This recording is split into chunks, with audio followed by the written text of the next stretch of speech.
Well, something that is crushing it globally is Last War Survival. They just surpassed 2 billion in lifetime player spending on mobile. So, wow. Top 5 revenue T1 in the last month when I looked that up.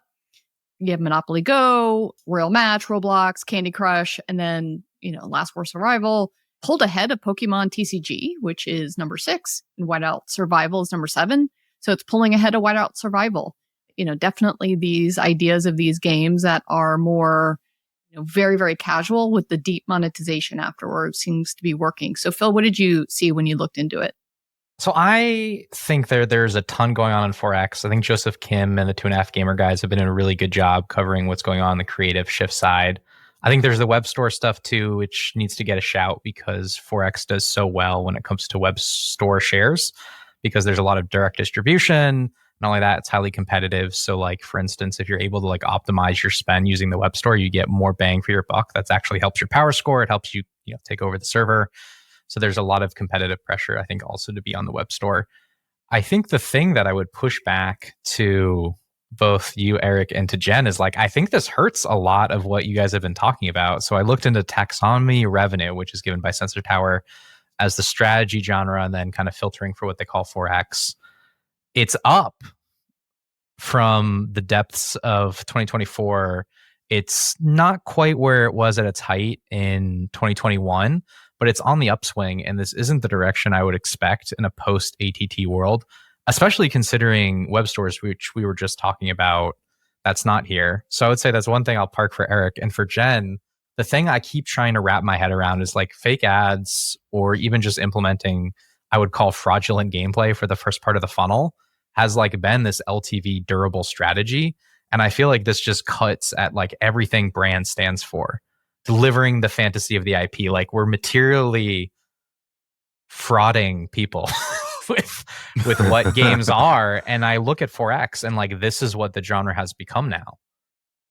It's successful, right? And it's sustainable. And like, even when you look at Lilith, which is what we're also looking at, like that's been the hidden story of Lilith. Like we talk about AFK Arena, it's all their 4X games that are really the narrative for them. So there's all this stuff that's going on 4X, which doesn't get a lot of conversation.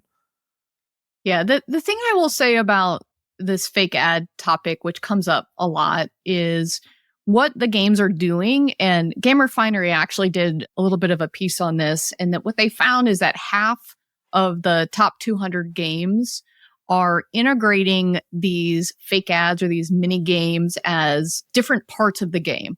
So they could either be an event, they could be like Evany, there's like a little, bug on the home screen that if you want to do the pull the pin, you click on that and you can go and do those fake ads. Or they are integrated into, the gameplay in a different way. And so I think that they are trying to mitigate that fake ad, feeling by somehow shoving it in the game somewhere. Like Whiteout Survival, I think I saw that they do a fishing, UA ad. Well, there are fishing mini games inside the game and they come along every like 2 weeks. You can do this like returning event that happens. And I think that's the smart way to do it is, well, it's in there somewhere and it's not completely fake, but it still makes me feel really gross that is like the core of what's happening. But I mean, we're also seeing that works. So if it's working, there is very little reason for people to stop, which doesn't mean that it's right. It is what it is, sadly. And you just said it earlier, Chris, like UA is a dirty business.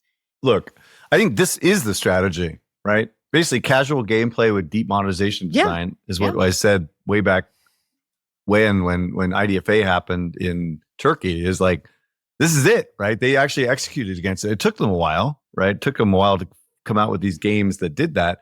What I think is happening is that they are selling the game with this casual gameplay, like the runner shit. And that is bringing in a huge audience, and they're just picking out the 4X players because that game becomes a 4X game ultimately. Yep. And they collect those people. And so probably I would say that retention numbers are probably lower for these games than they have been in the past because they're not targeting as specifically to this audience because they can't with IDFA. But nonetheless, like this is the strategy. And games like First Evany Top War, Whiteout Survival, they're kind of like executing against this really, really well, right?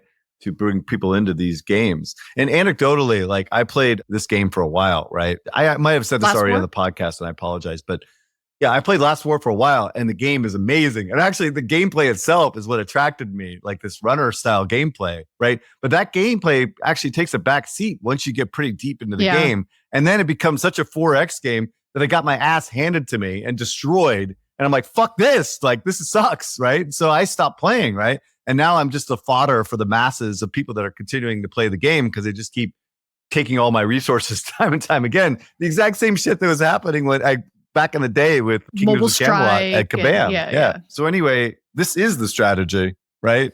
This makes sense, right? To broaden the funnel as enough to capture the whales that are out there. No, it makes sense. I would point out that I think this harms everyone.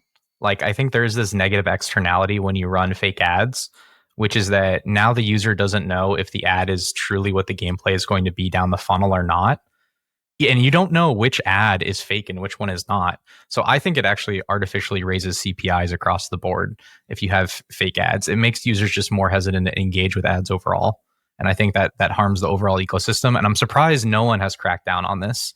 Like none of the UA platforms. I guess to your point, Jen, like they are extending it into the game. And so like now it becomes a blurry line. That makes a ton of sense to me. I would say the opposite direction here is like, why aren't more genres doubling down on this? This is what I don't understand. Where is Squad RPG on this? Like Squad RPG is like very similar. It's been in the shitter as a genre. Where the fuck are they showing up with fake ads?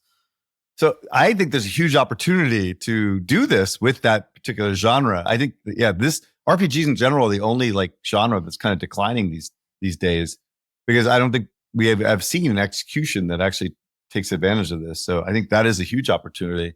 Like Lilith did put match 3 into like AFK arena. Like that happened once, but it's not, I don't understand why the Endless Runner, like why does the Endless Runner work for, let's say Last War, but not like Marvel Strike Force? Like that is another interesting question, is like, what is the fake gameplay you have to pair with these genres to like get this thing to work? Well, therein lies what the creatives are good for. Like, figure that shit out, Yeah. That's what people, that you test that. This is how creative works in mobile.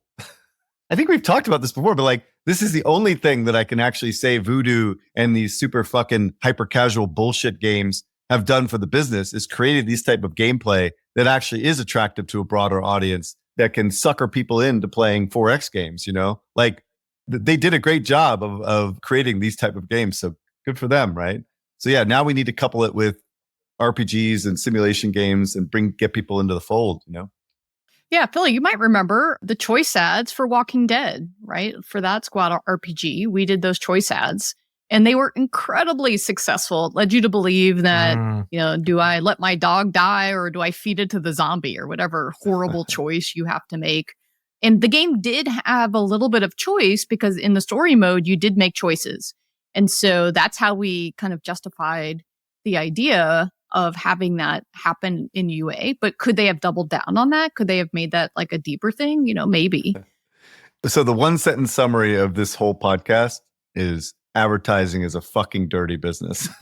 It is. Like when I was at Riot and I was setting up the mobile publishing, I don't know how many people came to me and said, we will not allow you to do like fake ads. And I'm like, that's okay. I have high integrity. I don't, yes, we agree we will not do fake ads, because Riot was like, we're not about that.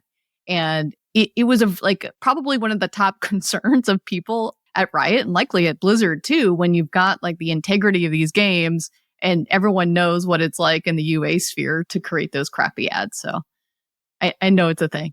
All right. One day we'll talk about Overwatch loot boxes. Once I get my tattoo, done, we can talk about it.